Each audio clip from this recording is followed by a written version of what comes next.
ओम शांति, ओम शांति, ओम शांति। आज बाबा कह रहे हैं मीठे बच्चे, याद में रहो तो दूर होते हुए भी साथ रहोगे, दूर रहते हुए भी साथ रहेंगे। जैसे सब तो मधुबन में नहीं रहते हैं ना, बाबा के बच्चे सब जगह अपनी अपनी सेवा स्थान पे रहते हैं, लेकिन कभी भी किसी भी बच्चे को कभी फीलिंग नहीं आती है कि हम दूर हैं बाबा से। हर बच्चा अनुभव करता है कि बाबा मेरे पास है।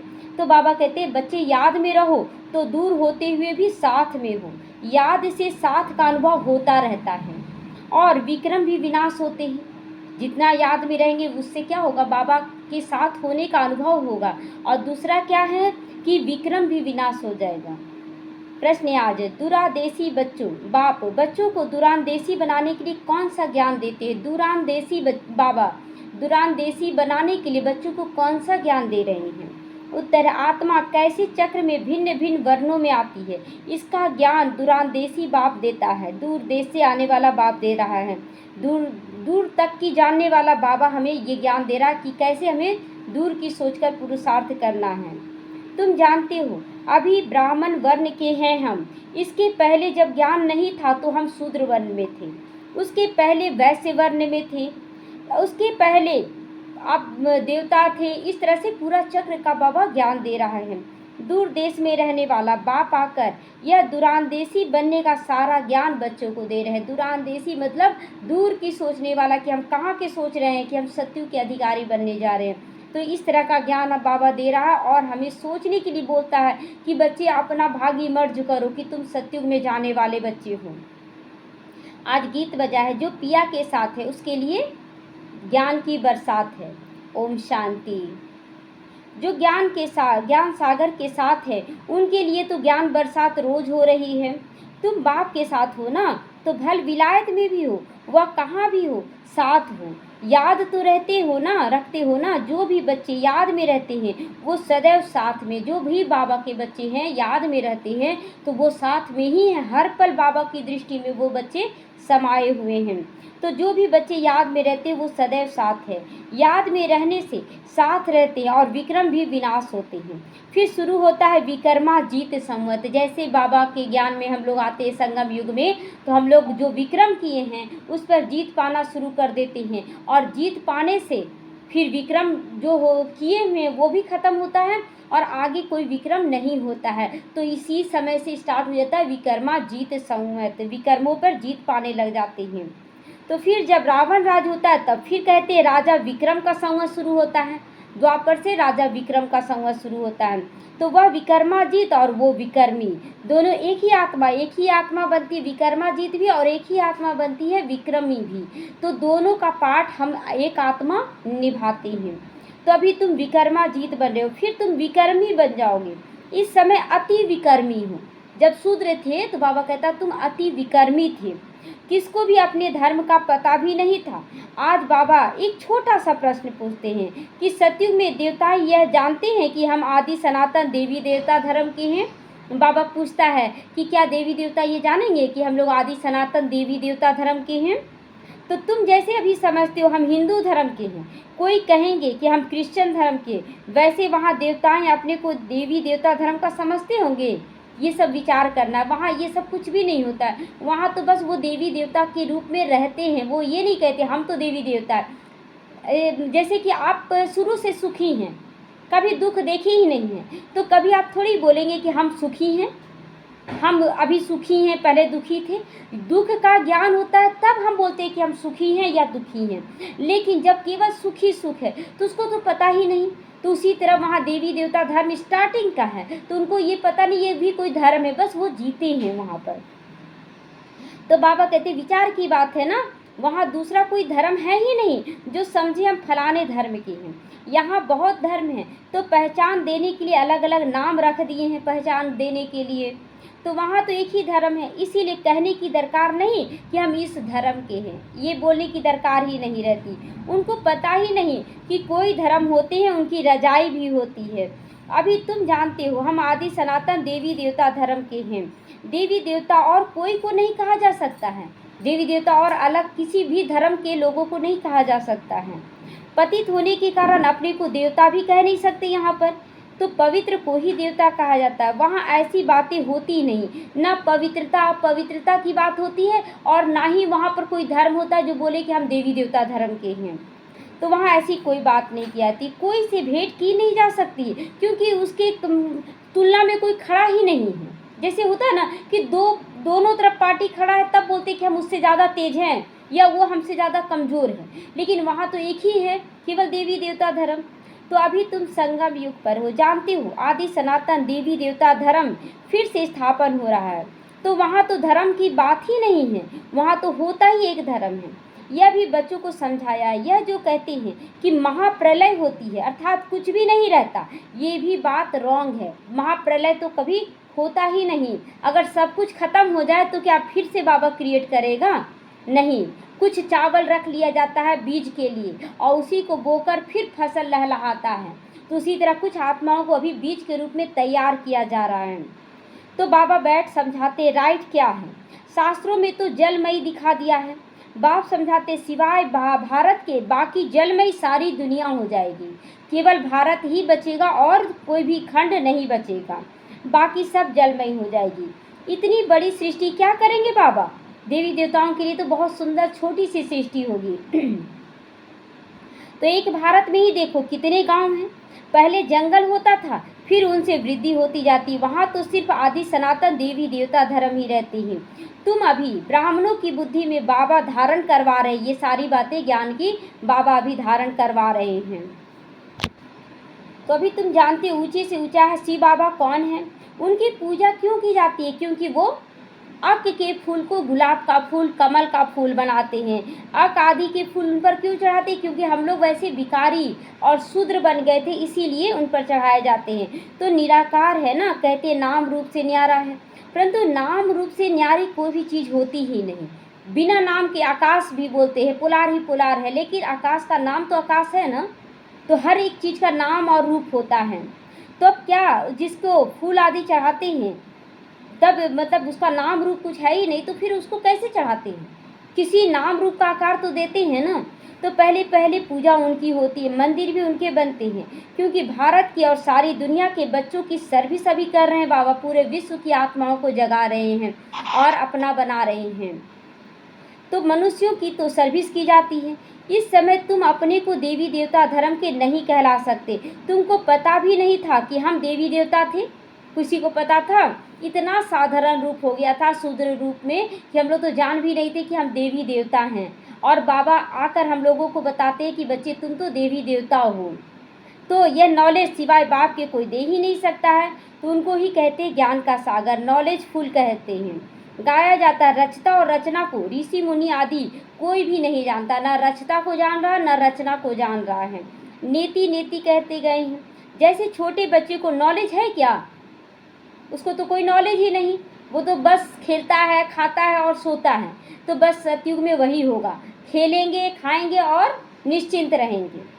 तो बाबा कहते हैं जैसे बड़े होते जाएंगे बुद्धि खुलती जाएगी, बुद्धि में आता जाएगा विलायत क्या है, यह कहाँ है। तुम बच्चे भी पहले इस बेहद की नॉलेज को कुछ भी नहीं जानते थे। यह भी कहते भल हम शास्त्र आदि पढ़ते थे परंतु समझते कुछ भी नहीं थे। मनुष्य ही इस ड्रामा में एक्टर है ना। तो हम लोग भी पहले जब ज्ञान में नहीं थे तो कुछ भी नहीं जानते थे, और अभी तो बाबा तीनों कालों का नॉलेज दे दिया है। त्रिकालदर्शी, त्रिनेत्री बना दिया, त्रिलोकी नाथ बना दिया। तो सारा नॉलेज अभी हमारे अंदर आ रहा है। तो सारा खेल दो बातों पर बना हुआ है, भारत की हार और भारत की जीत। भारत की जीत क्या है? सतयुग त्रेता। भारत की हार है द्वापर कलयुग। क्या बन जाते हैं? शूद्र बन जाते हैं। तो भारत में सतयुग आदि के समय पवित्र था, इस समय है अपवित्र धर्म। अपवित्रता के कारण अपने को कोई देवता भी कहला नहीं सकते हैं, इसीलिए हिंदू नाम रख लेते हैं। लेकिन श्री रख लेते हैं, श्री श्री नाम रखा है, लेकिन श्री का मतलब जानते नहीं कि श्रेष्ठ होता है। और श्रेष्ठ किसको कहा जाता है? जो पवित्र बनता है। और अभी तो कोई पवित्र है ही नहीं जो श्रेष्ठ श्री लगाया जाए। तो लेकिन श्री का माना श्रेष्ठ, श्रेष्ठ कहा ही जाता है देवी देवताओं को। श्रीमत भगवानुवाच कहा जाता है ना। तो अब श्री कौन ठहरे? तो जो बाप के सम्मुख सुनकर श्री बनते हैं, या जिन्होंने अपने को श्री श्री कहलाया है, बाप के कर्तव्य पर जो नाम पड़े वह भी अपने ऊपर रख लिए। बाप का कर्तव्यवाचक नाम पड़ा ना कि श्री श्री 108 है, तो ये नाम तो बाबा का था और रख लेते हैं मनुष्य अपने ऊपर। तो 108 की माला कौन तैयार किया? ये ज्ञान देकर बाबा तैयार किया है। तो जो बाप के सम्मुख सुनकर श्री बनते हैं या जिन्होंने अपने को श्री श्री कहलाया, तो बाप के कर्तव्य पर जो नाम पड़े वह भी अपने ऊपर रख लिए हैं। यह सब रेजगारी बातें हैं। बाबा कहता है कि जो बोलते हैं ना हम श्री श्री 108 जगत गुरु हैं, ये सब रेजगारी बातें हैं। फिर भी बाप कहते बच्चों एक बाप को याद करते रहो तुम, यही वशीकरण का मंत्र है। वशीकरण मतलब अपनी कर्मेंद्रियों को वश में करने का मंत्र है। तुम रावण पर जीत पहनकर जगत जीत बनते हो। घड़ी घड़ी अपने को आत्मा समझो। यह शरीर तो यहाँ 5 तत्वों का बना हुआ है, बनता है छूटता है बनता। ये तो चक्र चला कि पहले श्री कृष्ण के रूप में आए, फिर शरीर छोड़े और इस तरह से सतयुग से जन्म लेते लेते आज शूद्र बन गए थे और फिर अभी हम लोग अभी ब्राह्मण बने हैं। तो ये ब्राह्मण कोई गर्भ से जन्म नहीं लिए हैं, ये अवतरण कहा जाएगा, ये योग बल का जन्म कहा जाएगा। तो यह शरीर तो यहाँ 5 तत्वों का बना है। अब आत्मा तो अविनाशी है। अविनाशी आत्माओं को अब अविनाशी बाप पढ़ा रहे हैं, वो भी संगम युग पर। भल कितने भी विघ्न आदि पड़ते हैं, माया के तूफान आते हैं, तुम बाप की याद में रहो। तुम समझते हो हम ही सतो प्रधान थे, फिर हम ही तमो प्रधान बने। तुम्हारे में भी नंबरवार जानते हैं। तुम बच्चों की बुद्धि में है कि हमने ही पहले पहले भक्ति की, तो जरूर जिसने पहले पहले भक्ति की उसने ही शिव का मंदिर बनवाया, क्योंकि धनवान भी वो होते हैं। शुरुआत में जो भी भक्ति किए, लेकिन वो धनवान बोलते ना कि खानदानी, तो वो खानदानी था, तो वो आ गए भल भक्ति करके बाबा को याद करने लगे, भगवान को याद करने लगे। लेकिन सबसे पहले वही मंदिर बनाएंगे जो पहले भक्ति करते हैं। बड़े बड़े राजा को देख फिर छोटे राजाएं भी, प्रजा भी वही काम करेंगे। यह सब डिटेल की बातें हैं, ये सब डिटेल की बातें बहुत, ये सारा संगम युग का भी निशानी है। देखिए अभी बड़ा बड़ा सेंटर जो बन रहा है, तो शुरुआत में तो बाबा बनवाया जैसे माउंट आबू में कि बच्चे आएंगे तो कहाँ रहेंगे। उसके बाद धीरे धीरे जहाँ जहाँ सेंटर खुलने लगा तो वहाँ भी बच्चे बढ़ने लगे, तो ये देखकर फिर दूसरे करने लगे, फिर प्रजा भी करने लगी अपना अपना। तो इस तरह से यहाँ से ही सारा कुछ चला आ रहा है। फिर कितने वर्ष लग जाते हैं समझाने में। ज्ञान तो सहज है, उसमें कितना टाइम लगता है, जितना याद की यात्रा में लगता है। पुकारती बाबा आ जाओ, आकर हमको पति से पावन बनाओ। ऐसे नहीं कि बाबा हमें विश्व का मालिक बनाओ। लोग भक्ति मार्ग में याद करते थे तो बोलते थे पति से पावन बनाओ, ये नहीं बोलते थे कि हमको राजा महाराजा बना दो, हमको देवी देवता बना दो, कभी नहीं ऐसा बोले हैं। तो ऐसा कभी नहीं कहते, सब कहेंगे पति से पावन बनाओ। पावन दुनिया कहा जाता है सत्युग को, इसको पतित दुनिया कहेंगे। पतित दुनिया कहते हैं, कहते हुए भी अपने को पतित नहीं समझते हैं लोग, लेकिन अपने से घृणा नहीं रखते हैं। तुम किसके हाथ का नहीं खाते हो तो कहते हैं हम अछूत हैं क्या? होता है ना, अभी देखिए कितनी आत्माएं इसी कारण से मतलब बात नहीं करती, क्या वो लोग देवी देवता बन गए हैं जो हम लोगों के हाथ का भी नहीं खाते हैं। आज ही कोई पूछ रहा था कि वहाँ तो लहसुन प्याज नहीं बनता है, वहाँ तो बहुत अच्छा से बनता है। तो बोले कि क्या कारण है, पहले उस कारण को समझो। कैसे, मतलब एक तो होता है कि बाहर से हम कर रहे हैं, लहसुन प्याज नहीं खा रहे, लेकिन हमारी मन बुद्धि में विकारी ख्यालात चल रहा है, तो वो तो वाइब्रेशन जा रहा है ना। तो लोग इस चीज़ को नहीं समझते, तो बोलते हैं देखो इन लोग क्या देवी देवता बन गए हैं। तुम किसी के हाथ का नहीं खाते हो तो समझते क्या हम अछूत हैं? अरे तुम खुद ही कहते हो ना कि हम पतित हैं, आओ पतित पावन, हमें पावन बनाओ। तुम कहते हो हम तो पतित हैं, यह देवताएं पावन हैं, तो पतित को क्या कहेंगे? गायन है ना, अमृत छोड़ विष काहे को खाएं, विकार में क्यों जाएं। अमृत विष है ना, विकार। तो बाबा कहते विष तो खराब होता है ना, तो बाप कहते यह विष तुमको आदि मध्य अंत दुख देता आया है, परंतु इसको पॉइजन थोड़ी तुम समझते, इसको तो अमृत समझते विकारों को। जैसे अमल बिगड़ रह नहीं सकता, शराब की आदत वाला शराब के बिगड़ नहीं रह सकता, शराब तो पीता है ना। तो लड़ाई के समय क्या करते हैं, उनको शराब पिलाकर नशा चढ़ा देते हैं, लड़ाई पर भेज देते, नशा मिला बस समझेंगे हमको तो ऐसा करना है। उन लोगों को मरने का भी डर नहीं रहता, बांध देते हैं बम्स और चले जाते हैं कि चलो हम मार कर आएंगे, मर जाएंगे तो मर जाएंगे और मेरे पीछे मेरे परिवार वालों को बहुत कुछ मिल जाएगा। मिला नहीं मिला उसका भी गारंटी नहीं है, तो डर रहता है। कहाँ भी बॉम्ब्स लेकर जाकर बॉम्ब सहित गिर जाते हैं। गायन भी ना मुस्लों की लड़ाई लगी, राइट बात अभी तुम प्रैक्टिकल में देख रहे हो। आगे तो सिर्फ पढ़ते थे, पेट से मुसल निकले, या फिर यह किया। अभी तुम समझते हो पांडव कौन है, कौरव कौन है। स्वर्गवासी बनने के लिए पांडवों ने जीते जी दे अभिमान से गलने का पुरुषार्थ किया। चढ़ते चढ़ते गले ना, पहाड़ पे चढ़ते गए और गलते चले गए। तो यहाँ भी बाबा कह रहा है कि जैसे जैसे हम लोग को ज्ञान समझ में आ रहा है तो आँखों को गलाए ना, कि नहीं अब हमको देह नहीं देखना है, हम लोगों को विकार नहीं देखना, हमें तो आत्मा देखना है और आत्मा को पावन बनाने का भी कार्य करना है, खुद भी बनना है दूसरों। तो आँखों को गलाना यही हुआ। गलाने का मतलब है सतो प्रधान बनाना। तो कैसे बनाती हैं, तो ये गलने का पुरुषार्थ करते। तुम अभी यह पुरानी जूती छोड़ने का पुरुषार्थ करते हो, कहते हो ना पुरानी जूती छोड़, नई लेनी हमें। बाप बच्चों को ही समझाते। बाबा कहते हैं मैं कल्प कल्प आता हूँ, मेरा नाम शिव है। शिव जयंती मनाते हो ना, तो ये शिव जयंती कल्याणकारी हो गया। भक्ति मार्ग में कितने के लिए कितने मंदिर आदि बनाते हैं, नाम भी बहुत रख देते हैं। देवियों के मन भी ऐसे ही नाम रख देते अलग अलग। इस पर तुम्हारी पूजा हो रही है इस समय। यह भी तुम बच्चे जानते हो कि जिसकी हम पूजा करते वह हमको पढ़ा रहे। आज शिव बाबा की जिसकी हम पूजा करते थे, आज वो हमें स्वयं पढ़ाने के लिए आ गया, तो वह हमको पढ़ा रहे। जिन लक्ष्मी नारायण की हम पुजारी थे वही अभी हम खुद बन रहे। कितना नशा चढ़ना चाहिए कि स्वयं भगवान हमें पढ़ा रहा है और हम लक्ष्मी नारायण बन रहे हैं।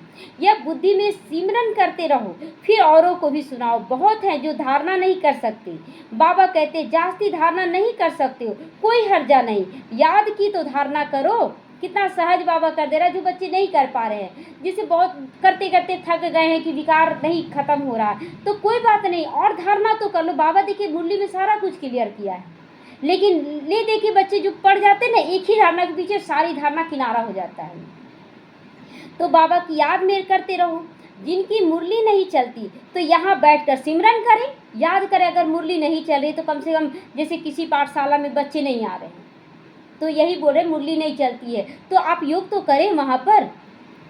तो चलती है तो ये बैठ को सिमरन करो। यहाँ कोई बंधन झंझट आदि तो है नहीं।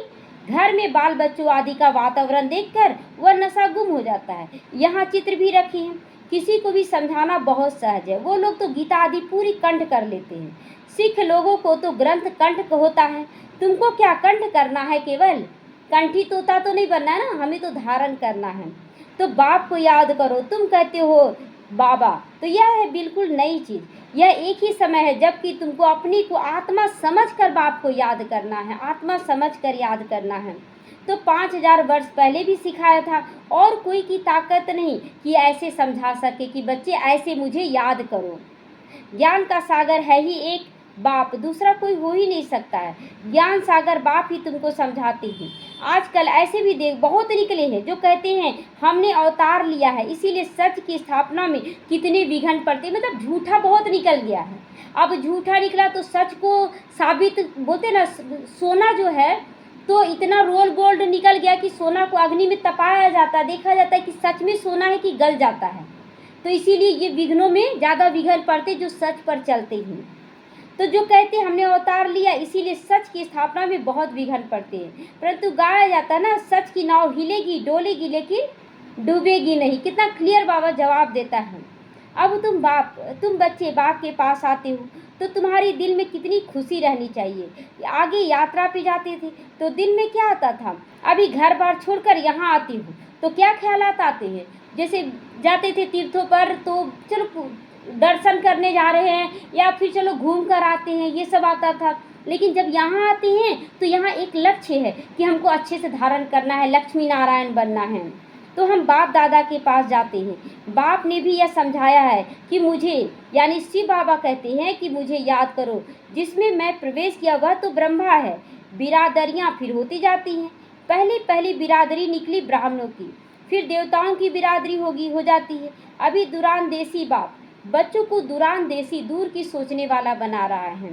तुम जानते हो आत्मा कैसे चक्र में भिन्न भिन्न वर्णों में आई, इसका ज्ञान दुरानदेशी बाप ही देते हैं। तुम विचार करोगे अभी हम ब्राह्मण वर्ण के हैं, इसके पहले जब ज्ञान नहीं था तो कैसे थे, एकदम शूद्र थे, खान पान रहन सहन सब कुछ अशुद्ध था। तो शूद्र वन के थे। हमारा तो ग्रेट ग्रेट ग्रैंड फादर है, ग्रेट शूद्र, ग्रेट वैश्य, ग्रेट क्षत्रिय और ग्रेट देवता, मतलब हर चीज़ में ग्रेट बने हम लोग, कि शूद्र भी बने तो सबसे ज़्यादा बने खराब, हर चीज़ में मतलब सबसे ऊंचाई स्थान में था। अगर विकार में भी सबसे पावरफुल रहें तो उसी के पीछे ना सारी आत्माएं आई। तो उनके पहले ग्रेट ब्राह्मण थे। अब यह बातें सिवाय बाप की और कोई समझा ना सके, इसलिए बोलते ना कि सबसे ज़्यादा पाप का बोझा तो ब्राह्मणों के ऊपर चला जो बाबा के बच्चे हैं। तो इसको कहा जाता है दूरांदेशी ज्ञान, दूर देश में रहने वाला। बाप आकर दूर देश का सारा ज्ञान दे देते हैं बच्चों को। तुम जानते हो हमारा बाबा दूर देश में से आते हैं, यह पराया देश है, पराया राज्य, रावण का राज्य कोई बच्चे पहचान भी नहीं रहे थे बाबा को, और बाबा आकर अपनी पहचान दे रहा, तो पराया देश हो गया ना। तो और वह ज्ञान का सागर, स्वर्ग का राज्य भी उनको देना है। अब जो सबसे ज़्यादा शूद्र बने उन्हीं को राज्य भाग सौंपना है। तो श्री कृष्ण थोड़ा ही देंगे ये राज्य भाग, ये तो भगवान देता जो खुद राज्य नहीं करता, श्री बाबा ही देगा ना। श्री कृष्ण को बाबा कहेंगे क्या? श्री कृष्ण को कभी भी बाबा नहीं कहा जाता, श्री बाबा ही देगा। तो बाबा राज्य देते, बाप से ही वर्षा मिलता, अभी हद के वर्षे सब पूरे होते हैं। सतयुग में तुमको यह मालूम नहीं रहेगा कि हमने संगम युग पर 21 जन्मों का वर्षा लेकर आए हैं। तो अभी यह तुम जानते हो हम 21 जन्मों का वर्षा आधा कल्प के लिए ले रहे हैं। 21 पीढ़ी यानी पूरी आयु, पूरी आयु 21 पीढ़ी, मतलब जैसे होता ना कि एक जन्म लिए तो चलो 10 साल में शरीर छोड़ दिया या 50 साल में शरीर छोड़ दिया, लेकिन सतयुग त्रेता की जो आयु होती है 150 एवरेज होता है या 120 जो भी होगा, पूरा आयु जिएंगे, बीच में मौत नहीं होगा। और मौत भी, मृत्यु भी हम खुद ग्रहण करेंगे, मतलब शरीर छोड़ने का हमारा खुद का डिसीजन होगा। तो ये जैसे सर्प पुरानी खाल को छोड़कर नहीं लेते हैं ना, ठीक इसी तरह हम लोग लेंगे। हमारा भी पाठ बजाते बजाते यह चोला पुराना हो गया। तो तुम सच्चे सच्चे ब्राह्मण हो, तुम्हें ही भ्रामरी कहा जाता। तुम कीड़ों को भी आप समान ब्राह्मणी बना देती हो। तुम्हें कहा जाता कीड़ों को लेके आओ और बैठकर भू भू करो। कोई भी कीड़ा, मतलब कोई विकारी है या गलत है तो उसको भी पकड़ कर लाना है और उसको भू भू करके ज्ञानी आत्मा बना देना है। तुम कीड़ों को आप सब ब्राह्मणी बनाती हो। तुम्हें कहा जाता है कि कीड़ों को लेकर आओ और बैठकर भू भू करो। भ्रामरी भी देखो भू भू करती है ना। फिर कोई को तो पंख आ जाते, कोई मर भी जाते, मतलब कोई छोड़ के चले गए कि नहीं ठीक है ज्ञान तो अच्छा है अभी हम नहीं आ पाएंगे, और कोई बोलेंगे कि नहीं बहुत अच्छा ज्ञान है हमको तो आना है, तो जिसको तीर लग जाएगा वो उसको पंख लग गया। तो मिसाल अभी अभी के हैं। तुम लाडले बच्चे हो, बाप को नूरे रतन कहा जाता, बच्चों को नूरे रतन बाबा कहते हैं। बाबा कहते नूरे रतन, तुमको अपना बनाया तो तुम भी हमारे हुए ना। तो बाबा को हम लोग अपना बनाए तो बाबा भी कहता तुम भी तो हमारे हो गए ना। तो ऐसे बाप को जितना याद करोगे पाप कटते जाएंगे, और कोई को भी याद करने से पाप नहीं कटेंगे। अच्छा, मीठे मीठे सीखी लदे बच्चों प्रति माता पिता बाप दादा का याद प्यार और गुड मॉर्निंग। रूहानी बाप की रूहानी बच्चों को नमस्ते। हम रूहानी बच्चों की रूहानी माता पिता बाप दादा को याद प्यार, गुड मॉर्निंग और नमस्ते नमस्ते। शुक्रिया बाबा, शुक्रिया। धारणा के लिए आज मुख्य सार है, जीते जी दे अभिमान से गलने का पुरुषार्थ करना है। इस पुरानी जूती में जरा भी ममत्व ना रहे, इस पुराने शरीर में जरा भी ममत्व नहीं रहना चाहिए। सच्चा ब्राह्मण बनकर कीड़ों को ज्ञान की भू करके उन्हें आप समान ब्राह्मण बनाना, कोई कितना भी बुरा हो लेकिन उसको भी ज्ञान दे देकर उसको ब्राह्मण बना देना, ये लक्ष्य लेना है हम लोगों को।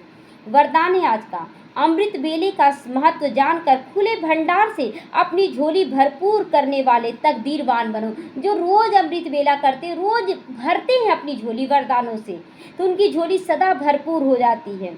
तो अमृत बेले वरदाता भाग्य विधाता से जो तकदीर की रेखा खिंचवाने चाहो खिंचवा लो।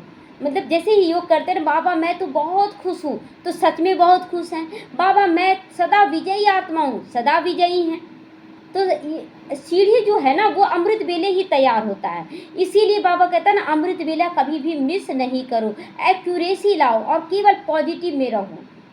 तो उस समय भील भोले भगवान के रूप में बिल्कुल लवफुल होकर बाबा आते हैं, और इसीलिए मालिक बनो और अधिकार ले लो। खजाने पर कोई भी ताला चाबी उस समय नहीं रहता है, कोई भी ताला चाबी नहीं बाबा के खजाने पर। जो जो संकल्प करेंगे वो पूरा हो जाएगा।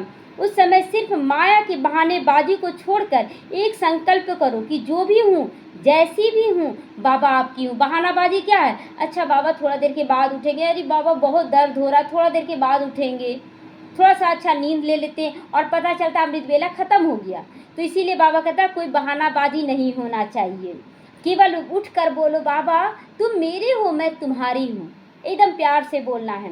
मन बुद्धि बाप के हवाले कर तख्त नसीन बन जाओ। कौन सा तख्त? उस समय अमृत वेले में कौन सा तख्त मिलता है? दिल तख्त मिलता है ना, बाबा का दिल तख्त बनता है, मिलता है। तो बाबा के दिल में बैठ जाना है। तो बाबा के सर्व खजाने अपने अनुभव होंगे कि बाबा सब कुछ दे रहा है। स्लोगन है, सेवा में यदि स्वार्थ मिक्स है तो सफलता भी मिक्स हो जाएगी। सफलता भी मिक्स हो जाएगी। अगर सेवा में स्वार्थ मिक्स है कि हम कर रहे हैं तो मेरा नाम मान शान हो, या तो मेरा घर का भंडारा भरपूर हो जाए, बहुत कुछ है, तो बाबा कहता सफलता भी मिक्स होकर मिलेगी, पूरी सफलता नहीं मिलेगी। तो इसीलिए बाबा कहते हैं निस्वार्थ सेवाधारी बनो। अव्यक्त इशारे, आत्मिक स्थिति में रहने का अभ्यास करो, अंतर्मुखी बनो। आज से दूसरा आ गया अव्यक्त इशारे, आत्मिक स्थिति में रहने का अभ्यास करो और अंतर्मुखी बनो। ऐसा कोई भी ब्राह्मण नहीं होगा जो आत्माभिमानी बनने का पुरुषार्थी ना हो, ऐसा कोई भी ब्राह्मण नहीं होगा। सब समझते मैं आत्मा हूँ, लेकिन निरंतर आत्माभिमानी जिससे कर्मेंद्रियों के ऊपर संपूर्ण विजय हो जाए, हर एक कर्मेंद्रियां सतो प्रधान स्वच्छ हो जाए, देह के पुराने संस्कार और संबंध से पुराने संपूर्ण मरजीवा हो जाए, इसके लिए पहले अंतर्मुखी बनो कि मैं अंदर में कैसी, जैसे होता है ना कि बाहर से आप दिखा रहे हैं। एक गाना है ना, देवी जी के लिए गाना है कि पत्थरों के बीच तूने डेरा है लगाया, माँ मन तेरा फूलों जैसा कोमल है। तो इसका मतलब यही हुआ कि बाहर से आप सब कुछ कार्य करें, लेकिन अंतर्मुखी होकर एकदम सॉफ्ट, एकदम सहज रहें अंदर से, लेकिन बाहर से जो बुरे संस्कार उसको तो सहज बनाना है ना, तो उसके लिए हमेशा टाइट रहें, लेकिन अंदर में एकदम सॉफ्ट रहें। तो पुराने संस्कार और संबंध में मरजीवा हो जाओ, इसके लिए अंतर्मुखी बनो। इसी पुरुषार्थ से ही नंबर बनेगी कि आपके अंदर की स्थिति क्या हो रही है। बाहर से आप सब कुछ कर रहे हैं, कड़ा भी दिखा रहे हैं, गुस्सा भी दिखा रहे हैं, सब कुछ। एक बार दादी प्रकाश मणि भी कुछ गुस्सा की थी, सब बोले दादी आप गुस्सा, बोले कहाँ गुस्सा है, कुछ भी नहीं है, अंदर में कुछ भी नहीं किसी आत्मा के प्रति होना चाहिए। बाहर से जो जो परीक्षा लेना करें, लेकिन अंदर से नहीं। तो निमित्त बनकर, जैसे कि हम लोग के बच्चे भी हैं घर में, लौकिक बच्चे भी हैं, तो लौकिक बच्चों को डांटना तो पड़ेगा ना, कहीं कहीं समझाना पड़ता है, डांटना पड़ता है। तो ये बाहरी रूप हो, अंदर से क्या बोले, मैं आत्मा के साथ चल रही हूँ, और मैं आत्मा इसकी संस्कार जो शूद्र पने का संस्कार उसको सुधारने के लिए ऐसा कर रही हूँ। तो एकदम वो वाइब्रेशन जाएगा उस आत्मा को। तो बाबा कहता है इसी पुरुषार्थ से नंबर 1 बन जाओगे, नंबर ले लेंगे। अच्छा, ओम शांति।